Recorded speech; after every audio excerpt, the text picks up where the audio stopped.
3 years ago, Bruno Fernandes was an unknown. Today, he's Manchester United's best player. While he's shining on the pitch, this talented player is still a mystery. Here are 8 things you didn't know about Bruno Fernandes. Number 1. His idols. Before becoming a role model himself, Bruno Fernandes was inspired by the greats. Since his childhood, the Portuguese star loved artists who impressed with their technique. When I grew up, the first player I really liked to watch was Ronaldinho. He had this kind of magic that nobody else had.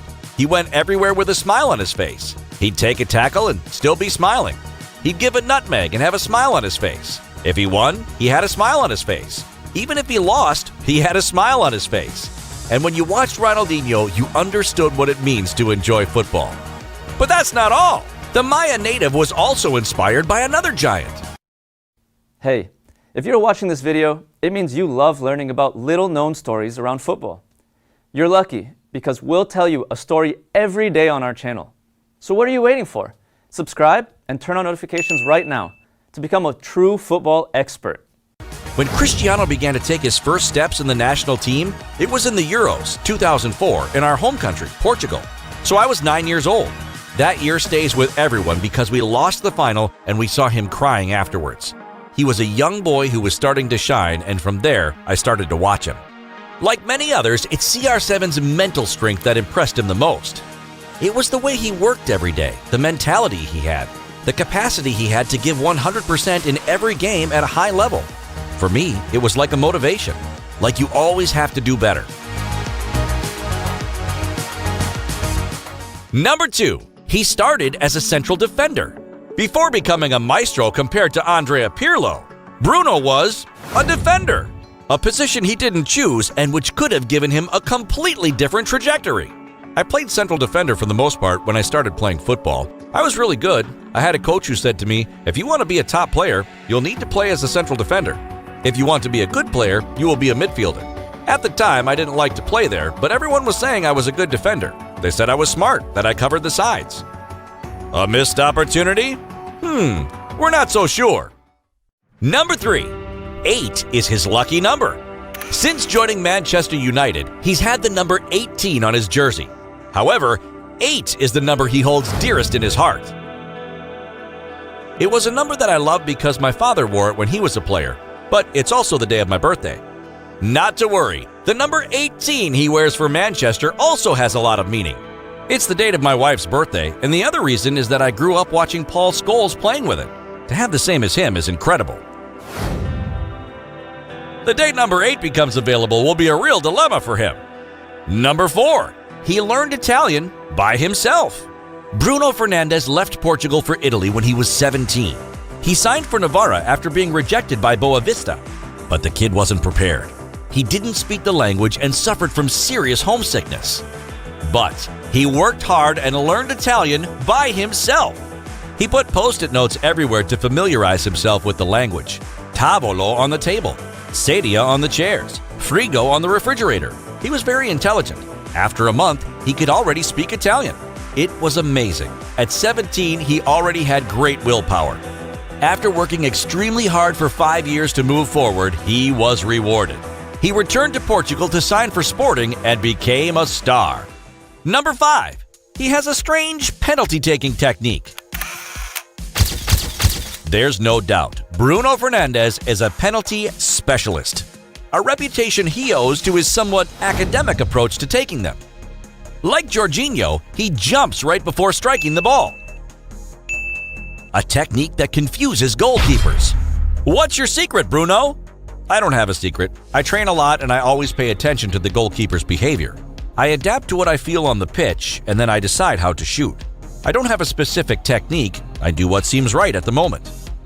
However, the Red Devils player always likes to stay one step ahead. Sometimes, I change everything so the goalkeeper isn't sure of himself. It's not to scare him. Instead, it's to change the look of the game and even trick him. A gamble that works nearly every time. Of his first 30 penalties taken, he's only missed 1. Number 6. He cried when he found out he was going to Manchester. What would your reaction be if your dream club wanted to sign you? Calm? Excited? Nervous? Bruno Fernandes was overcome with emotion.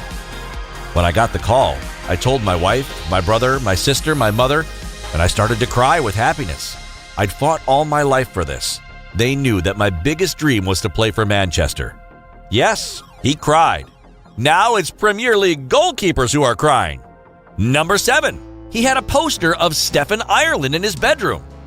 Some of you might be asking who Stephen Ireland is. He's a former Manchester City player whose career didn't turn out as it should have. But above all, he's a midfielder that Bruno Fernandes loves. Bruno Fernandes told me that as a kid, he had a poster of me.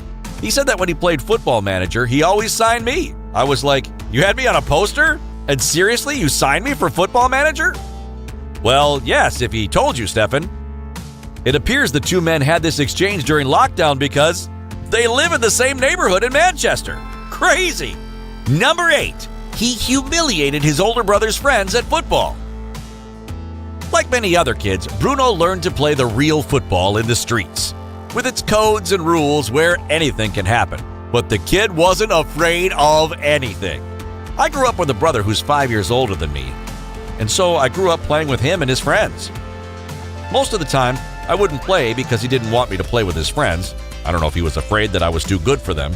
I always wanted to play with the older ones, and the problem was I didn't want to just play. I wanted to be the best out of all of them. And if I need to do a nutmeg on someone, I will do it. I don't care. Behavior that could have cost him, because people don't like getting beaten by people younger than them. The older guys are mad when they see a little boy do that. Everyone starts shouting and laughing at them, saying, "Hey, you took a meg from a little boy." And then someone can come for you and kick you.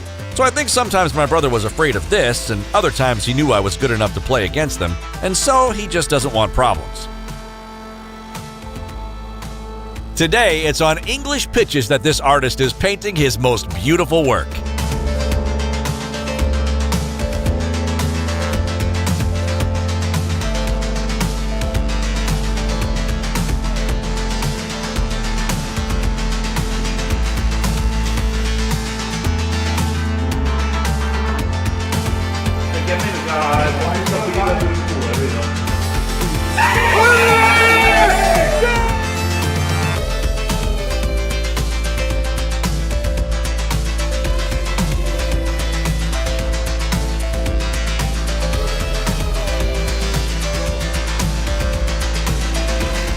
Thank you for watching this video.